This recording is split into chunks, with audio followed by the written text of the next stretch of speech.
Well, hi. In a minute here, I'm going to start reading, and when I start reading, I'm going to assume a certain stage presence that has a certain kind of gravitas. So before I do that, I'm just going to say hi and thank you.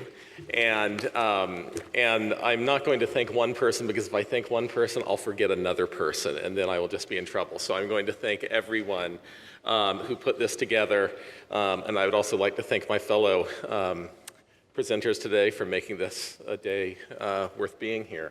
And also I'd like to thank all of you. I think it's very gratifying and for all of us quite honoring to look out here and see a group this large that passed up on other things you could be doing on a lovely fall day to be here to hear us. So with that said, I should give a little preface, which is that for the last 15 years, I've been on the faculty at Cal State Long Beach. But early in my teaching career, I taught out here at the Claremont Graduate University for 5 years in the art program.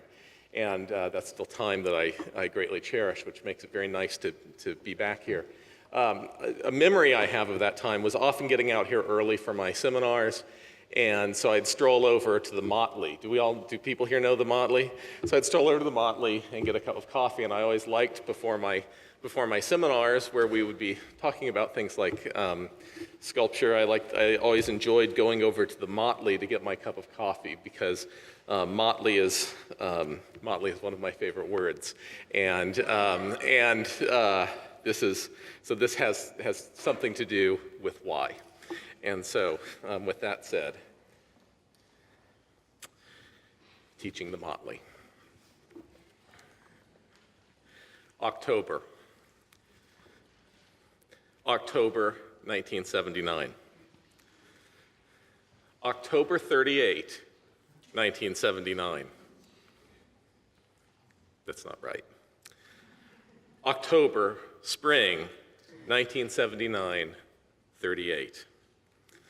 Of all the things I read when I was going to school, back in the days before flying cars and before PDF files, when we walked to school uphill and backwards in the snow, and the readings we read were disseminated via degenerated, toner-deprived photocopies of photocopies of photocopies of bootlegged articles from obscure journals. None has stuck with me like October, spring, 1979, 38. The journal, October. The quarterly issue, spring, 1979. The page, 38. The pivotal page in an essay that spanned from pages 30 to 44 in that august publication. The essay, Sculpture in the Expanded Field, by Rosalind Krauss. Page 38 haunts me. Actually, the whole essay haunts me. Its pages have been known to hover around me in my dreams, like Salvador Dali eyeballs in Spellbound. I have been known to sleepwalk, and those who have confronted me in my pacing slumber have often reported my dazed mumbling to myself, like the imprisoned doctor in Charles Dickens' Tale of Two Cities, who lost himself in an identity aligned only with the location and number of his cell, 105, North Tower. For me, it is October, spring, 1979, 38. It is on this page that Rosalind Krauss diagrams her final conception of sculpture's expanded field.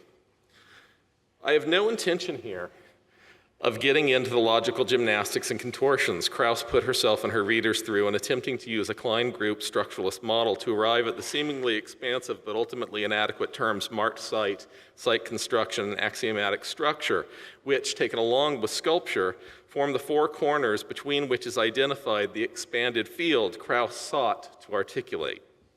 Nor do I intend to delve into the choreographed prose Krauss employed to lead viewers with her on a supposed journey of logic and deduction to arrive at terms that, one, seem a lot like fluffed up versions of simple descriptors one might have arrived at after a little grappling with the kinds of artistic production that came to be known by monikers such as earth art, post-minimalist sculpture, and installation.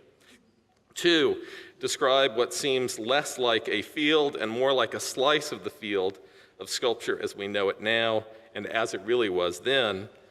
And 3, read with a level of conviction and persuasion, something like if I tried to convince you that I'd arrived at an algorithm that could both qualitatively and quantitatively parse the distinctions between tall, grande, and venti, and the field that lies between them and the proverbial cup of joe.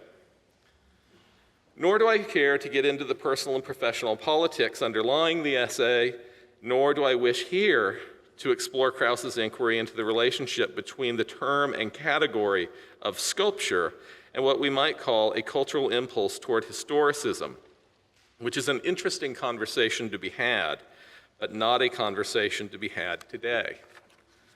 Instead, I would like to focus on a force or entity that underlies the malleability of the term sculpture and that Krauss felt necessitated her essay and its theatrics in a way.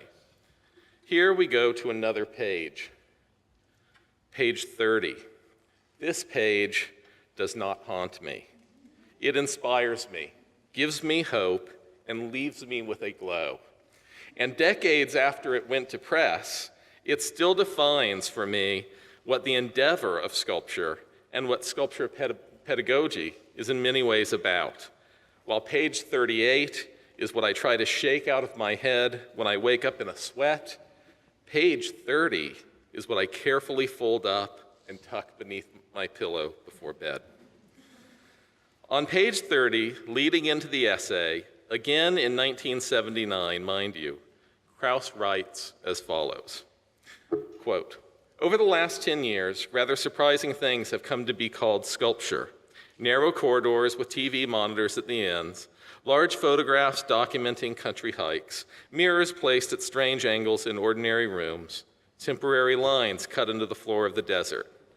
Nothing, it would seem, could possibly give to such a motley of effort the right to lay claim to whatever one might mean by the category of sculpture, unless, that is, the category can be made to become almost infinitely malleable. We could debate the pros and cons of malleable categories another day, but for now I'm more interested in the motley itself. The motley in Krauss's description is a collection of works, but behind those works are practices, and behind those practices are artists. And the fact is that the works Krauss noted were, during the epoch upon which she focused, committed by artists mostly between their late 20s and early 40s. In other words, the motley was the kids, and the kids were all right. The fact is also that the motley was and is a big mess in a good way. The outside of the box crowd that Krauss sought to package by outlining it in a couple of boxes, 4 corners atop 4 corners, a diamond overlaid on a square, was a crowd that was more complicated then and was precedent for a crowd that certainly is more complicated now. The motley suggests less a square than something more like the way that a brawl is often represented in cartoons, sometimes referred to in cartoonist professional parlance as a fight cloud, or perhaps it is more like a bag of cats. I should note that my choice of similes here isn't about trying to force some idea of the field of sculpture as a zone of desperate and perilous competition. Instead, I mean to invoke an image of a scrappy place where we don't necessarily know what is going on inside, and the boundaries are being pushed in surprising ways from within. This is the motley at work. The cats in the bag are behaving sculpturally. The bag of cats is what we must teach. I say what we must teach because it allows for a slippage. I could be referring to both our subject matter and our students, and I am in fact referring to both. We must not teach the expanded field. We must teach the expanse of the field. Teach to it, and teach of it, and teach with it. And it's the kids who are expanding it. The technological challenges of contemporary sculpture pedagogy alone illustrate the difficulty of this proposition. The kids still want to cast bronze, but they also want to get into rapid prototyping. The kids still want to carve objects from stone, but they also want to immerse themselves in their audiences in virtual environments. Keeping up with this is a Herculean task. And that's just the gearhead and gizmo part of it. The historical, philosophical, conceptual, and theoretical part is where it really gets tricky. How do you cover something that keeps expanding?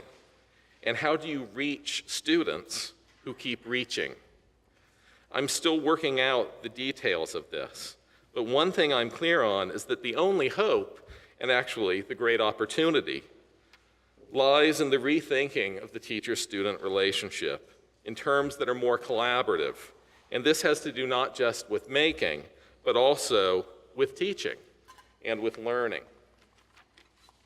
The wonder of sculpture and the wonder of the Motley is that it's not an expanded field, which at this point is a tidy historicist category, but an ever-expanding field.